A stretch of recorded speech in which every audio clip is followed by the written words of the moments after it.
Glória a Deus. Aqueles que puderem se colocar em pé em nome de Jesus. Peço para os amados erguerem suas mãos em direção ao nosso pastor. Vamos estar orando pela vida dele, que ele hoje vai ser usado por Deus neste lugar para falar com nossas vidas. Amém? Senhor Deus eterno, Pai, nesta noite, Pai, para do céu, Pastor Carlos, Senhor Deus, que o Senhor usar o teu céu, Senhor. Não da forma, Pai, que queremos, mas da forma que assim o Senhor quer usar o teu céu, Senhor Deus, para falar com nossas vidas.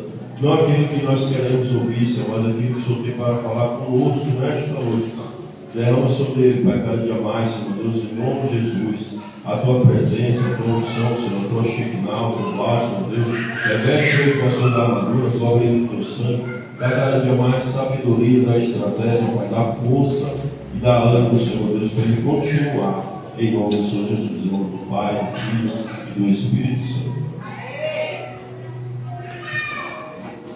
Glória a Deus. Pai do Senhor Jesus, igreja, amém? Deus é fiel, Deus é poderoso. Aleluia. Digno de honra e de glória, digno de louvor e de adoração. Abre tua Bíblia no livro de Evangelho de Jesus Cristo segundo escreveu Mateus, no seu capítulo 22.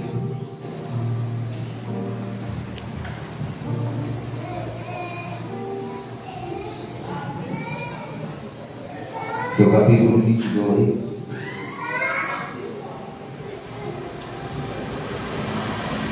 E o seu verso 3.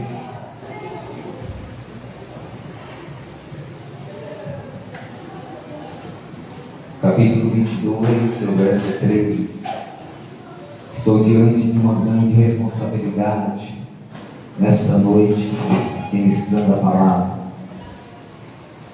A Bíblia nos fala assim: e enviou os seus servos a chamar os convidados para as bodas, e estes não quiseram vir.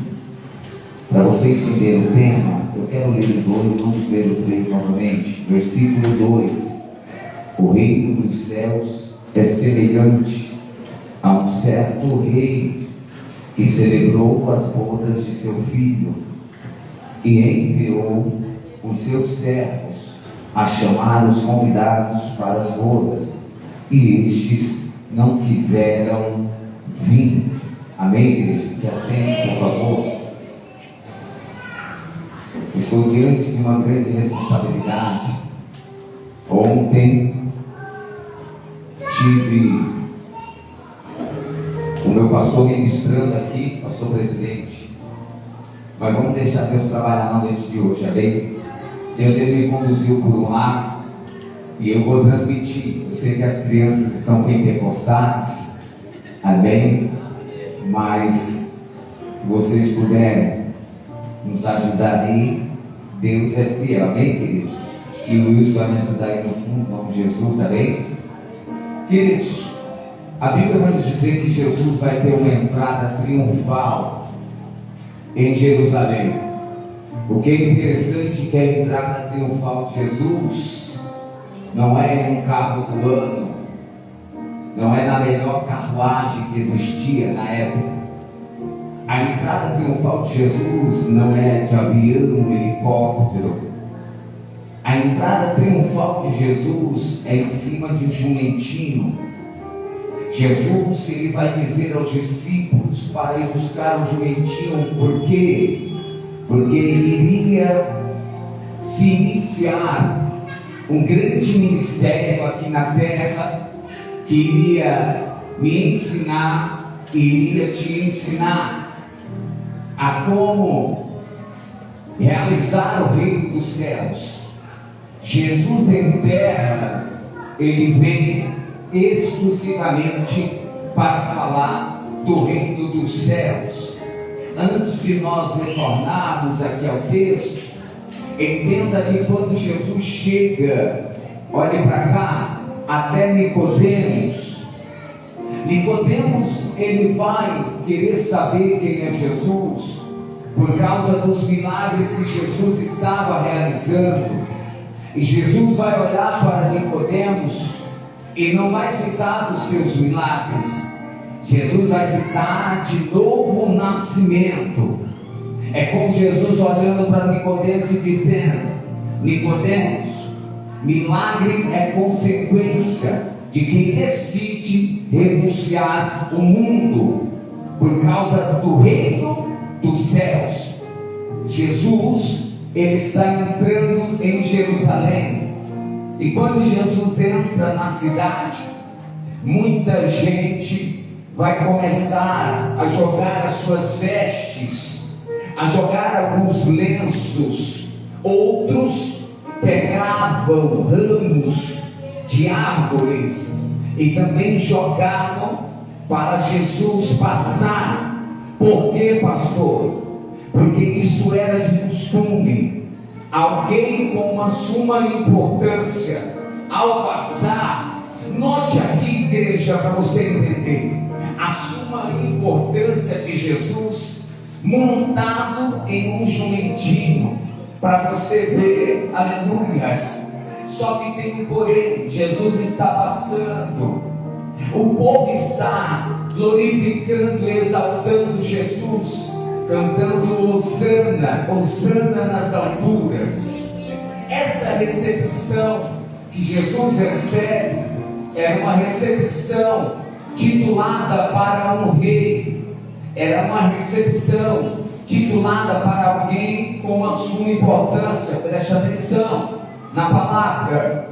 Então, a Bíblia vai nos dizer que a resposta de Jesus ao povo é em cima da sua humildade. Só que, diante dessa recepção, essa entrada seria triunfal, porque muitos estão se perguntando quem seria ele, quem seria esse homem que estaria entrando. E o povo, diante dos aplausos, diante do louvor, diante da adoração, alguém está dizendo aquilo que o profeta havia profetizado: diga ao povo que um rei está chegando. Você não entendeu, eu vou melhorar. Alguém está dizendo assim: diga ao povo que um rei está chegando. E eu abro parênteses aqui porque você ainda não deu glória. Diga ao povo, é Deus dizendo nesta noite: diga à minha amada igreja que um rei está chegando. E eu quero crer nesta noite que assim como esse povo dava glória, assim como esse povo dava aleluia, também temos alguém nesta noite que tem glória e tem aleluias para o Senhor. Deixa eu ver, aleluia. E alguém está se perguntando: quem é este? Quem é este que está entrando? E vão dizer: é um profeta, é um Messias. Só que o povo cantava. Só que tem um porém, queridos.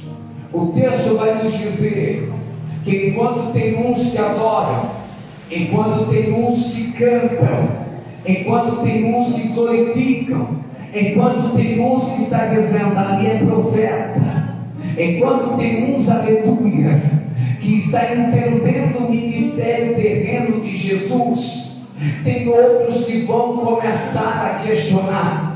E entendo isso aqui para você nesta noite. Enquanto tem uns, aleluia, vai o microfone, enquanto tem uns aqui, aleluia, que muitas vezes está olhando e dizendo: é uma grande mulher de Deus, é uma grande levita, é um grande pregador.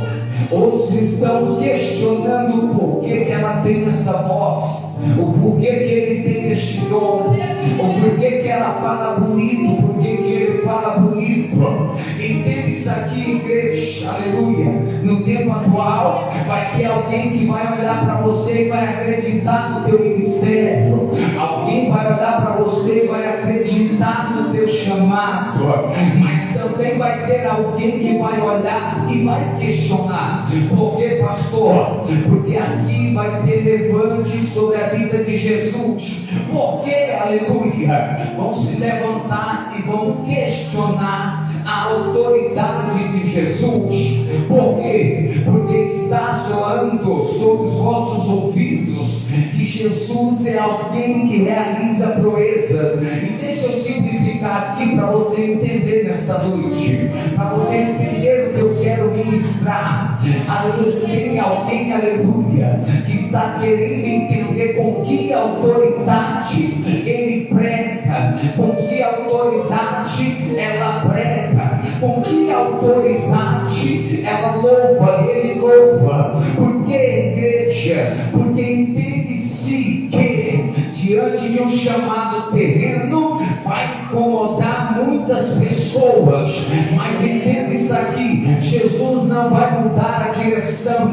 Jesus não quer saber se alguém vai dizer, vai pensar assim: peraí, eu não esperava que ele chegaria com essa humildade. Por que, queridos? Entende isso aqui: quando eles vão questionar Jesus, Jesus não vai responder. Por quê? Porque Jesus não deve satisfação do seu ministério para ninguém. Você não entendeu? Aleluia. Jesus não deve satisfação do seu ministério para ninguém, mas Jesus quer confrontar eles. Como assim, pastor? Jesus vai dizer assim: olha, deixa eu dizer algo para vocês aqui. O texto não vai dizer, mas eu estou pregando para você entender. Jesus está dizendo assim: eu não devo satisfação do que eu vim cumprir aqui nessa terra. O meu Pai me enviou com um propósito. Eu não devo satisfação.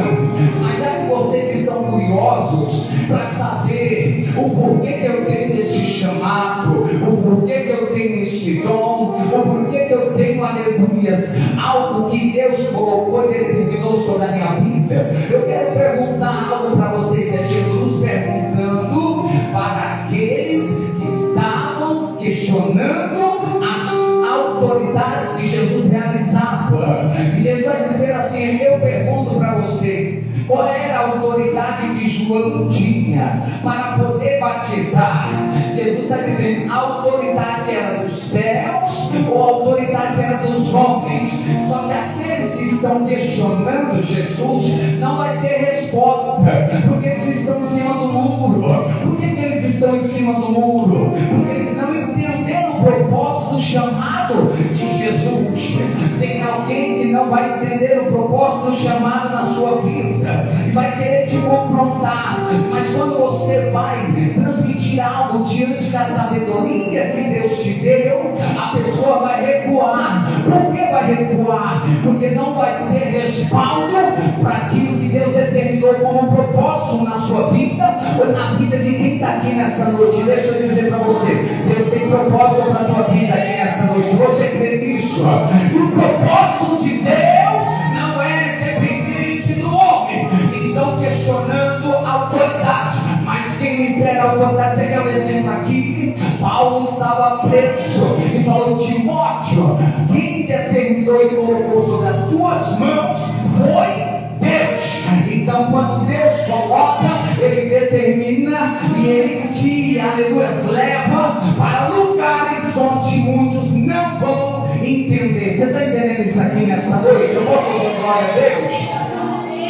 Jesus aqui está sendo questionado. Ele vai dizer: João, batismo de João, e respondam aí vocês: é aonde? É da onde?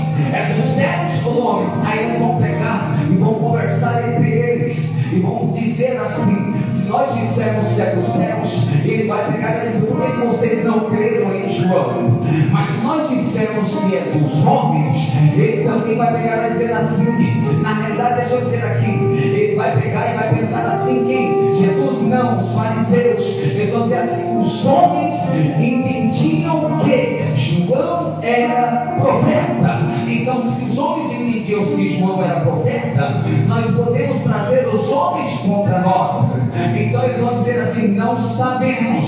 Jesus, tão pouco eu vou dizer com que autoridade eu sou usado. Eu libero isso aqui aqui para você, aleluia. Irmão, se tu é usado, deixa Deus te usar e pronto, o Senhor vai fazer acontecer.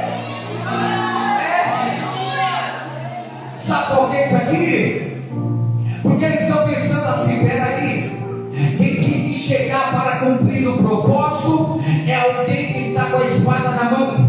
Quem tem que chegar para conseguir o plano de Jesus, eles pensando, quem tem que chegar para cumprir o propósito é alguém que tem poder, é alguém que está bem vestido, é alguém, eles estão pensando que quem tem que chegar, iria chegar numa carruagem, iria chegar diante de uma autoridade. Eles esperavam um Messias de cabeça erguida, eles esperavam um profeta de autoridade, de espada na mão, que iria liderar um grande exército. Mas o exército de Jesus, aleluia, era simplesmente alguns homens. Por quê? Porque o exército maior, Jesus sabia que estava no céu. Você quer um exemplo aqui para você entender? Quando ele chega no seu mar de fraqueza, Jesus no Getsemane, a Bíblia vai nos dizer que os anjos chegaram, o anjo chegou, pegou na mão de Jesus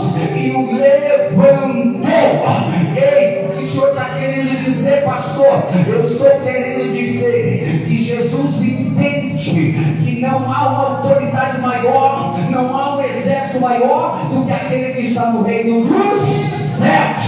Deus determinou um grande exército que está sobre essa igreja. Deus determinou um grande exército que está sobre o teu ministério.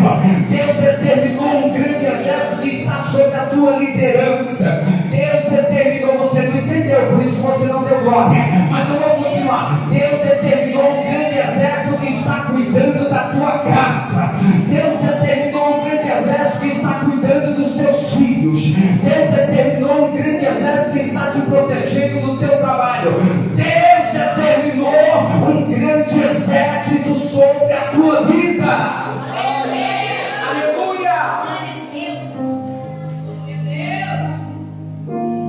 Capítulo 21, versículo 5. Uma humildade que é atenciosa, despretensiosa, tolerante, generosa, mansa. Aleluia. Os zelotes estavam à procura de um Messias guerreiro, de um Jesus guerreiro, que usaria a sua força. Aleluia.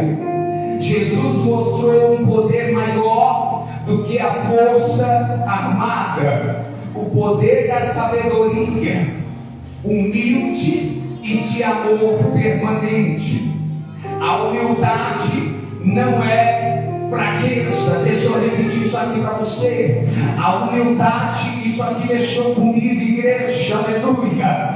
A humildade não é fraqueza. Alguém pode estar olhando e dizendo assim: é fraca, mas Deus está dizendo não, pelo contrário. Você entende que não é pela força da sua autoridade, não é pela força, aleluia, do seu braço, não, aleluia.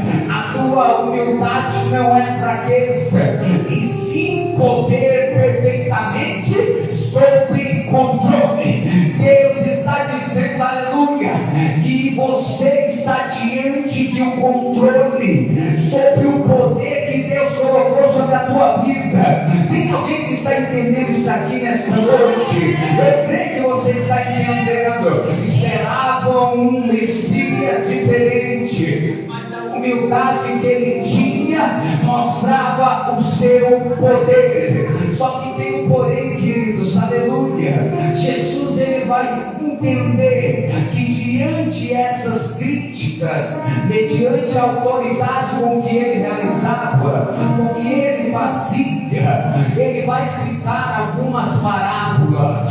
E Jesus era enfático sobre algumas parábolas que ele citava, que ele trazia para o povo, para que o povo pudesse entender perfeitamente o que seria o reino dos céus.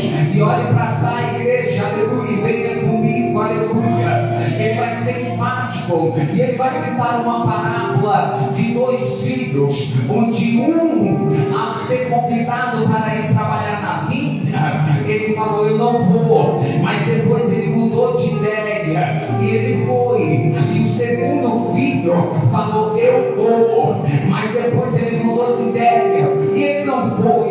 Jesus está enfatizando o reino dos céus. É de verdade aqui o que Jesus está querendo dizer, que alguém muitas vezes em determinados momentos pode até dizer: eu não quero esse Jesus, pode até dizer: eu não quero fazer a obra, pode até dizer: eu não quero ir para a igreja, mas em alguma ocasião mudou de ideia, veio uma situação adversa, veio um momento de reflexão, veio um momento de pensamento contrário. E o que aconteceu, pastor? A mente mudou, a chave virou, essa pessoa agora entendeu: eu preciso buscar esse Jesus, eu preciso buscar a obra do Senhor, eu preciso fazer a obra de Deus. E o que ele decide? Ele vem, ele vai. Jesus está enfatizando isso em uma parábola. Era um dos filhos deste homem, e o outro disse: conta comigo. O outro falou: eu vou. O outro falou: eu estou junto. O outro falou: eu vou fazer, eu faço tudo. Mas enquanto menos esperou, ele pegou e não foi, ele pegou e não fez. Jesus está enfatizando o que, pastor? Eu explico para você entender e me ajudar a pregar dando glória nesta noite. Jesus está dizendo assim, aleluia: aqueles que muitas vezes até pensam em não vir, até pensam em não aceitar, até se afastaram por um determinado momento, mas decidiram retornar. O Senhor está dizendo, aleluia, que Ele está de braços abertos para receber, e tenha eu preparado. Você crê nisso nessa noite? Ei, deixa eu liberar para você da glória. A tua casa ainda pode retornar, o teu filho ainda pode retornar, o teu esposo ainda pode retornar, o propósito ainda pode retornar. Jesus está dizendo, aleluia, quando alguém decide por mais que uma outra hora, falou que não queria, ardeu mais no seu coração. Sabe por quê? Porque você entendeu que é aquele que te chamou para uma grande obra, que determinou no teu coração, e você decidiu: eu vou fazer. E Jesus está dizendo: tem algo preparado para você nesta noite, tem algo preparado para a tua casa. Deixa eu ver quem está crendo. Jesus, Ele que toca. Você já viu quando alguém desistiu de algo, pastor Adriano? Não precisa fazer nada, meu amado. Quando alguém se afasta de algo, fica tranquilo, não precisa fazer nada, porque vai ter um momento em que o Espírito Santo vai arder dentro e vai dizer: filho, tu falou que ir, não foi, mas agora é tempo de você voltar. Jesus está dizendo: é tempo de voltar. Aleluia! É tempo de voltar. Então nós não vamos assim, aleluia, forçar alguém a alguma coisa, porque o Espírito Santo, aleluia, ele vai testificar no coração do irmão, da irmã, sobre, aleluia, aquilo que é necessário ser feito. Pode deixar o que estava aqui. A Bíblia vai nos dizer que Jesus conta a parábola. Só que Jesus vai entrar em outra parábola dos lavradores maus. E o que Jesus está querendo dizer? Que tinha uma vinha. Presta atenção, irmão. Nós só estamos aqui porque a gente sobe o nível e dá para você entender. Dos lavradores maus, havia uma plantação, havia uma vinha. E um homem determinou e falou assim: olha, vocês vão cuidar dessa vinha, e quando for o tempo de colheita, eu enviarei os meus lavradores para poder colher, buscar aquilo que foi produzido diante da vinha. Só que quando ele envia os seus lavradores, quando ele envia os seus lavradores para buscar, simplesmente eles vão ser maltratados, vão ser mortos. Olha para cá. E Deus vai nos dizer que ele envia outros. O texto vai nos dizer que ao enviar outros,